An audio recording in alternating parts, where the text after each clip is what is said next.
नमस्कार दोस्तों, आपका हार्दिक स्वागत है एक बार फिर से। तो आज हम बेसिकली बात करेंगे कि किस तरह से हमें पढ़ना है, आगे की रणनीति क्या रहेगी।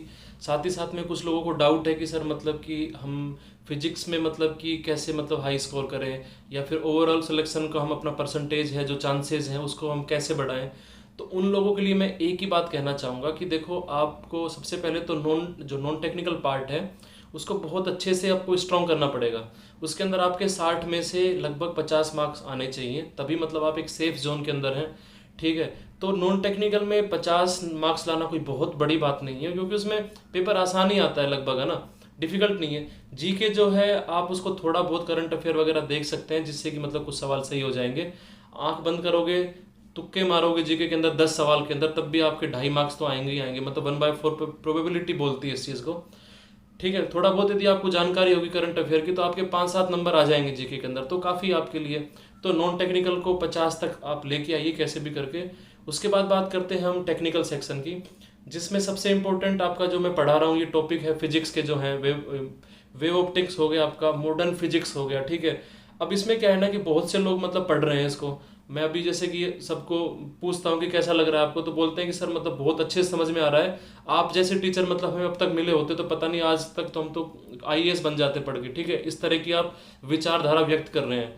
लेकिन मैं आपसे कहना चाहूँगा कि अभी जो आप, जैसे मैं ऑब्जेक्टिव क्वेश्चंस दे रहा हूँ, 20 में से किसी ने 17 किए, किसी ने 10 में से मतलब 8 सवाल सही किए हैं, तो इस औसत से देखा जाए तो आप सभी का तो एटीसी में सिलेक्शन हो जाएगा। लेकिन प्रैक्टिकली पॉसिबल है नहीं। क्यों नहीं है? क्योंकि एटीसी में तो 264 ही सीट है, उनका ही सिलेक्शन होगा, बाकी लोगों का तो हो नहीं पाएगा। तो वो डिफ्रेंसिएशन देखो एक चीज़ है जिस पे डिपेंड करता है, जहाँ से क्रिएट होगा वो है कि अभी आपको समझ में आ रहा है, 1 महीने के बाद यदि मैं टेस्ट लेता हूँ तो आपको समझ में नहीं आएगा। क्यों? क्योंकि आप लोग रिवाइज नहीं करोगे। उस टाइम पे इलेक्ट्रोस्टैटिक्स पढ़ रहे हो, उसमें अच्छा स्कोर कर लोगे, लेकिन ये वेव ऑप्टिक्स को भूल जाओगे।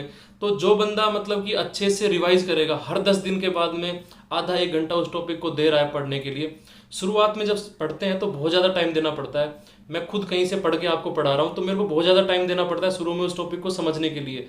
ठीक है। उसके बाद क्या होता है ना कि बाद में वो चीज़ें समझ में आ जाती हैं, बस रिवाइज करनी है कि हाँ देखो, ट्रांसमिटेड वेव्स थी, उनके केस में क्या होता है, ये वाला फॉर्मूला है डायमीटर निकालने का। रिफ्लेक्टेड के केस में ये है, उनको डिफ्रेंशिएट कर सकते हैं, कन्फ्यूजन की स्थिति पैदा नहीं होगी। लेकिन जो लोग ऐसा नहीं करेंगे, बाद में सोचते रह जाएंगे पेपर में, यार ये डायमीटर का फॉर्मूला ट्रांसमिटेड का था या फिर उसका था रिफ्लेक्टेड का था, मैं तो कंफ्यूज हो रहा हूँ, गलत लगा देगा, आंसर गलत आ जाएगा। तो ये सबसे बड़ा मतलब कि एक फैक्टर हो गया है। तो आप रिवाइज करिए, जो रिवाइज करेगा उसका सिलेक्शन हो जाएगा। यदि जो रिवाइज नहीं करता है तो मान के चलिए कि उसको तैयारी करने की आवश्यकता नहीं है, क्योंकि फालतू में परेशान हो रहा है, सिलेक्शन होने वाला है नहीं। इससे अच्छा है कि यूट्यूब के ऊपर कोई कॉमेडी के वीडियोस देखो, कोई मतलब ऐसे हेल्थ को इम्प्रूव करने की वीडियोस देखो, जो भी आपकी हॉबी है अदर देन आपकी स्टडी, उसको आप देखो, तो आप इंजॉय तो करोगे कम से कम। लेकिन आप पढ़ रहे हैं, रिवाइज नहीं कर रहे हैं, तो आप टाइम वेस्ट कर रहे हैं, आपका सिलेक्शन तो होना नहीं है। तो मैं आप सभी को, यदि फिर भी आप चाहते हो कि मतलब सुधरने की यदि स्थिति में, तो एक ही चीज़ है कि प्लीज़ आप रिवाइज करना स्टार्ट करिए। जो टॉपिक्स पढ़ाए हैं इसी लेवल के सारे सवाल आएंगे पेपर के अंदर, इससे ज़्यादा ऊपर नहीं जाने वाला, क्योंकि मैं बीएससी लेवल ऑलरेडी पढ़ा रहा हूँ। ठीक है। पहली बात हो गई। कुछ लोग हैं कि सर स्टार्ट ही नहीं कर पा रहे हैं पढ़ाई, मतलब कि जैसे आज थोड़ा सा सोचा मैंने पढ़ने के लिए कि पक्का पढ़ूंगा आज शाम से पहले, मतलब कि 3 घंटे तो पढ़ना ही है। लेकिन शाम हो जाती है, रात हो जाती है, सुबह भी हो जाती है, मैं तो 1 घंटे ही नहीं पढ़ा हूँ। फिर उसके बाद फ्रस्ट्रेशन सर मेरी बढ़ जाती है थोड़ी और ज़्यादा, कि यार मैंने तो बिल्कुल नहीं पढ़ा है, पता नहीं क्या होगा।